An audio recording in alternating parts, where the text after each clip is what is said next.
Welcome friends, good morning. આપણે જે direct indirect સ્પીચના video lecture છે બરોબર, એની અંદર આજે નવો જે પ્રકાર છે વાક્યનો કે શુભેચ્છા દર્શક ઓપ્ટેટિવ સેન્ટેન્સ એટલે શુભેચ્છા દર્શક વાક્ય. તો એનું ઇનડાયરેક્ટ સ્પીચમાં રૂપાંતર કેમ થાય એ આપણે શીખવાનું છે આજના વિડિયો લેક્ચરની અંદર. તો શરૂઆત કરીએ કે પહેલા તો શુભેચ્છા દર્શક વાક્ય એટલે શું સમજી લઈએ. તો એને ઇંગ્લિશમાં કહેવાય ઓપ્ટેટિવ સેન્ટેન્સ. શુભેચ્છા દર્શક અથવા તો ઈચ્છા દર્શક પણ કહી શકો. શું કામ કે શુભેચ્છા આપતા હોય આપણે, કોઈ તો એની અંદર સારું જ બોલતા હોય શુભેચ્છાની અંદર, એટલે શુભેચ્છા દર્શક બરોબર. પણ એની અંદર ઘણીવાર આપણે કોઈને સારું ન પણ કહેતા હોય એટલા માટે ઈચ્છા દર્શક. તો શુભેચ્છા દર્શક અથવા તો તમે એને ઈચ્છા દર્શક પણ કહી શકો છો. ક્લિયર? તો હવે એને વાક્યને ડાયરેક્ટમાંથી ઇનડાયરેક્ટ સ્પીચમાં કેવી રીતે ફેરવવું, તો આપણે એના નિયમ છે એ સમજવા પડે. જેમ હવે તમને આઈડિયા આવી ગયો છે કે આગળ જેમ 4 પ્રકાર જોયા હતા, વિધાન વાક્યો, પ્રશ્નાર્થ વાક્યો, આજ્ઞાર્થ વાક્યો અને ઉદ્ગાર વાક્યો. તો એમ જેના એમાં જે નિયમ હતા એમ આમાં પણ નિયમ છે. એમાં જેમ એક્ઝામ્પલ સમજ્યા હતા એમ આમાં પણ એક્ઝામ્પલ સમજવાના છે. પણ એ પહેલા એના આપણે નિયમ સમજવા પડે કે ઉદ્ગાર વાક્ય છે તો એને ઇનડાયરેક્ટ સ્પીચમાં રૂપાંતર કરતા હતા તો એના કંઈક નિયમ હતા. પ્રશ્નાર્થ વાક્યને કરતા તો એના કંઈક નિયમ હતા. તો એવી જ રીતે શુભેચ્છા દર્શક વાક્ય છે તો એના પણ નિયમ છે. ઓકે, તો શુભેચ્છા દર્શક વાક્ય છે તો એને કેવી રીતે ઇનડાયરેક્ટ સ્પીચમાં ફેરવવું. પહેલા તો તમને વાક્યને ઓળખતા આવડવું જોઈએ.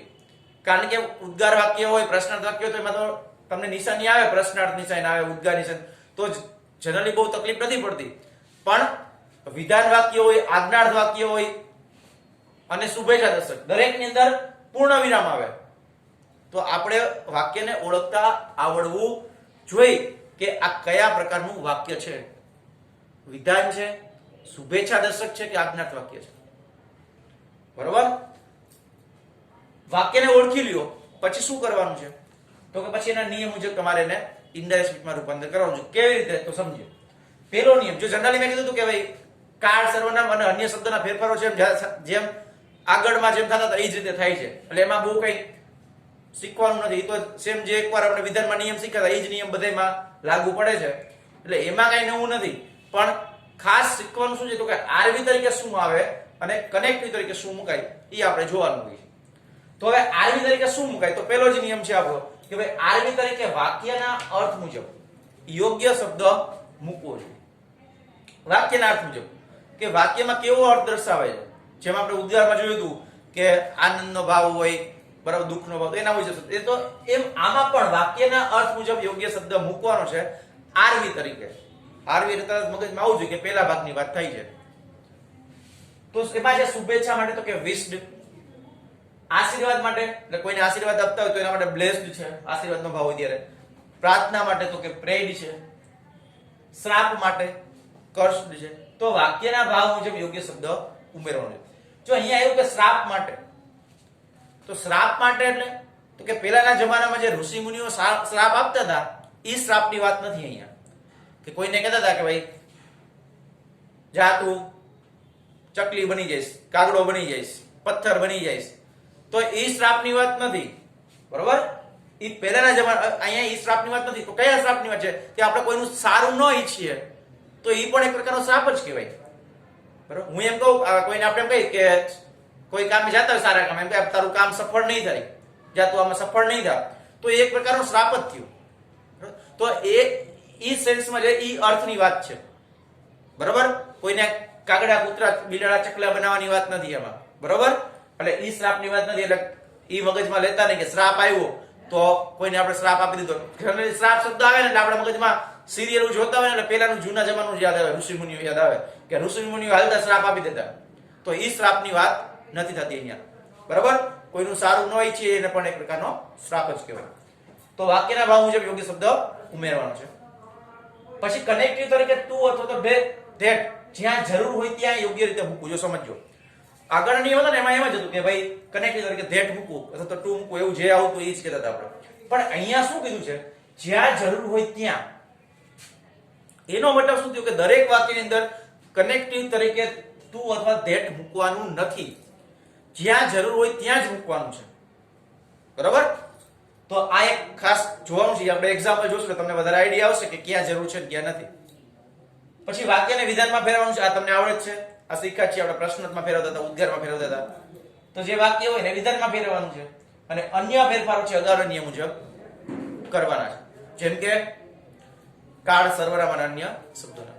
તો આ તો તમે ચોથો નિયમ આવડે છે. ખાસ જોવાનું શું છે તો કે આ રીતે તરીકે કયો શબ્દ છે બરાબર ભાવ મુજબ મૂકવાનું છે ઈ, અને કનેક્ટિવ તરીકે ધેટ મૂકવાનું છે, પણ ક્યાં મૂકવું ક્યાં ન મૂકવું એ ખાસ ધ્યાન રાખવું. પછી વાક્યને વિધાનમાં ફેરવવાનું છે અને કાળ, સર્વનામ અને અન્ય શબ્દના ફેરફારો એ અગાઉના નિયમ મુજબ જેમ થતા તેમ જ કરવાના છે. ઓકે, તો આપણે ચાલો શરૂઆત કરીએ ને એક્ઝામ્પલથી કે કેવી રીતે ફરે. જો શું કીધું છે, we said our sir.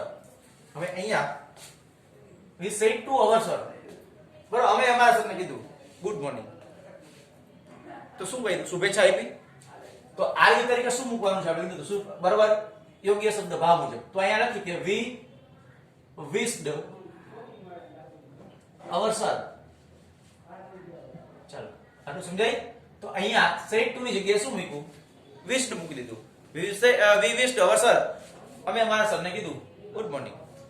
તો હવે જો અહીંયા ઘણા શું કરે, ધેટ મૂકી દે, ધેટ ગુડ મોર્નિંગ. તો એવું અર્થ થાય કે અમે અમારા સરને કીધું કે ગુડ મોર્નિંગ, શુભ સવાર. એવું આપણે બોલીએ કે સિમ્પલ સહજ અર્થમાં કઈ અમે અમારા સરને કીધું ગુડ મોર્નિંગ, તો એમાં ધેટ મૂકવાની જરૂર નથી, બરાબર, કે અમે અમારા સરને કીધું ગુડ મોર્નિંગ. વી વિશ્ડ અવર સર ગુડ મોર્નિંગ, આટલું જ કહીને આપણે કે અમે અમારા સરને કીધું કે ગુડ મોર્નિંગ, એવું ન હોય. એટલે અહીંયા ધેટ નહીં આવે ગુડ મોર્નિંગ નું, ગુડ મોર્નિંગ. ચાલો, વી વિશ્ડ અવર સર ગુડ મોર્નિંગ, આન્સર થઈ ગયો, બીજું કઈ નથી આમાં. નેક્સ્ટ જોઈ, they said to her congratulations on your promotion. તો અહીંયા જુઓ, શુભેચ્છા, અભિનંદન આપે છે. તો કોંગ્રેચ્યુલેશન્સ ઓલરેડી એક પ્રકારની શુભેચ્છા માટેનો શબ્દ છે, બરોબર. આપણે કોંગ્રેચ્યુલેશન શું કહે, અભિનંદન, તો એ એક પ્રકારની શુભેચ્છા માટેનો શબ્દ છે. તો અહીંયા વેસ્ટ મૂકવાની જરૂર નથી. એની જગ્યાએ આપણે આનો જ ઉપયોગ કરશું તો શું થાય, જુઓ કે they congratulations છે તો હું કરી દઉં said to ની જગ્યાએ congratulated. congratulated, they congratulated her. શું કીધું છે? they congratulated her on. હવે અહીંયા your છે તો your નું શું થાય? your એટલે કયો પુરુષ કહેવાય? બીજો પુરુષ. બીજા પુરુષના સર્વનામ શેના આધારે બદલે? સાંભળ. સાંભળનાર કોણ છે? હર. તો હર નું હર જ રહેશે. on her promotion.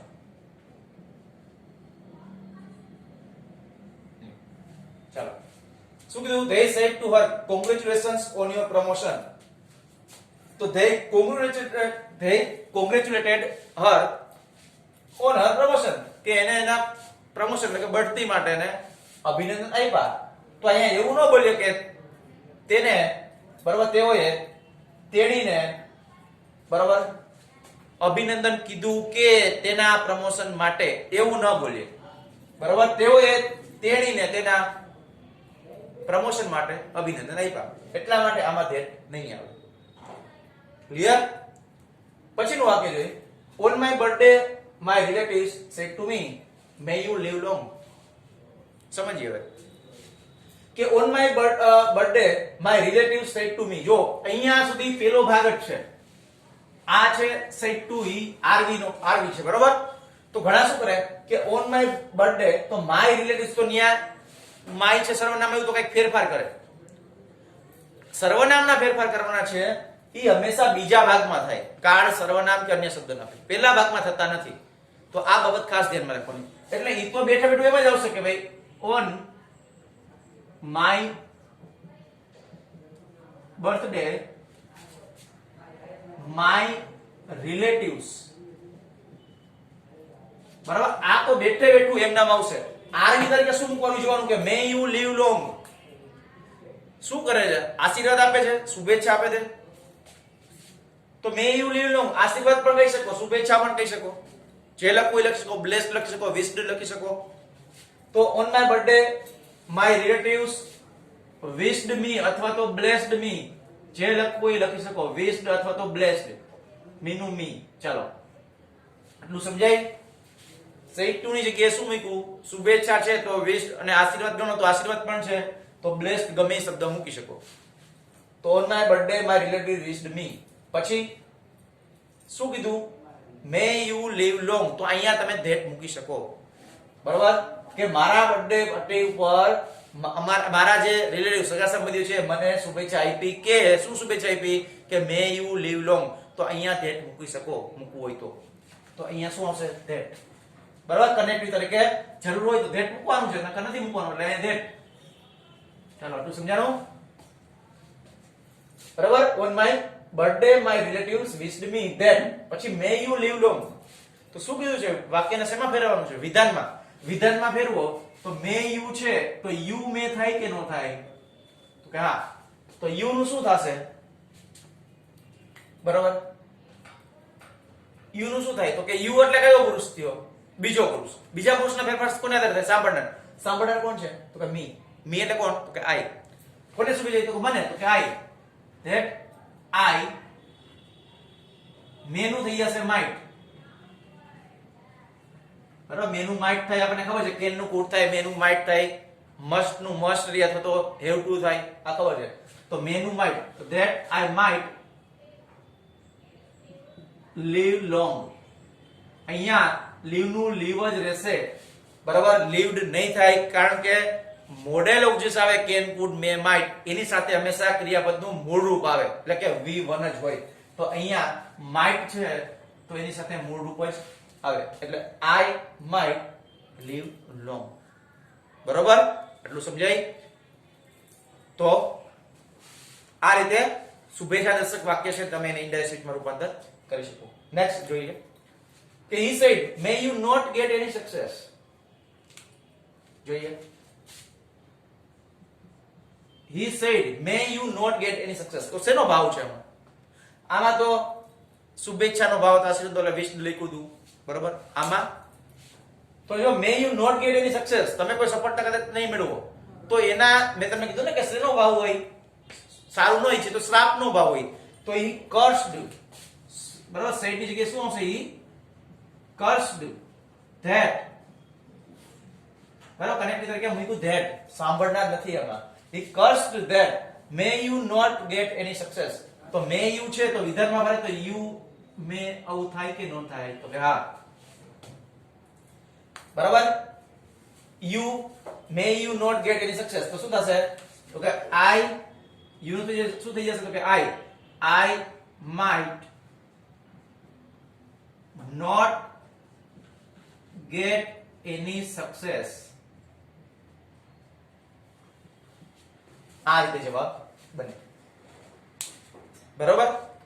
તો આ રીતે શુભેચ્છા દર્શક વાક્ય છે એનું તમે ઇનડાયરેક્ટ સ્પીચમાં રૂપાંતર કરી શકો. ઓકે? તો અહીંયા આપણે ટોટલ 5 પ્રકારના વાક્યો છે એ અહીંયા પૂરા થઈ કર્યા. એમાં પહેલો જે પ્રકાર જોયો એ વિધાન વાક્ય, બી ની અંદર જોયા પ્રશ્નાર્થ વાક્યો, સી માં જોયા આજ્ઞાર્થ વાક્ય, ડી ની અંદર જોયા ઉદ્ગાર વાક્ય, અને આ ઈ પાંચમો જે પ્રકાર હતો એ છે શુભેચ્છા દર્શક વાક્યો. તો 5 પ્રકાર છે તમારી બુકમાં સારા અક્ષરે લખી લેવાના છે, એના નિયમો અને એના એક્ઝામ્પલ બધું જ. બરાબર? તમારે એક્ઝામની અંદર પેરેગ્રાફ પૂછાઈ જાય, એ હવે પછીના જ્યારે લેક્ચરમાં મળશું ત્યારે પેરેગ્રાફ ને કેમ કન્વર્ટ કરવો, બરાબર, ઇનડાયરેક્ટ સ્પીચમાં એ શીખશું. પણ એ પહેલા જો તમને વાક્ય પેરેગ્રાફ શેનો પડે? તો કે વાક્યનો. બરાબર? ડાયલોગ છે આપણે પૂછાઈ જાય એક્ઝામની અંદર, તો ડાયલોગને કેમ ફેરવવા એ જોવાનું છે. પણ જો તમને વાક્ય આવડશે તો ડાયલોગ ઈઝીલી આવડશે, કારણ કે ડાયલોગ છે એમાં વાક્ય જેવું આવે, બીજું કંઈ ન હોય. બરાબર? થોડીક મેથડ ચેન્જ થઈ જાય તો એ કેવી રીતે થાય, શું ફેરફાર થાય એ જોશું. અમુક એના નિયમો ચેન્જ થશે, પણ બાકી તો જે બધા નિયમો છે આમાં જે શીખ્યા છે એ જ રીતે લાગુ પડશે. એટલે એ પહેલા તમારે આ જે 5 પ્રકાર છે એના વાક્યની પ્રેક્ટિસ કરવાની છે, એના નિયમો યાદ રાખવાના છે. બરાબર? ઓકે? તો અહીંયા સુધી રાખશું અને તમે આની નોંધ કરી લેજો. ત્યાં સુધી આવજો. Bye bye. ટેક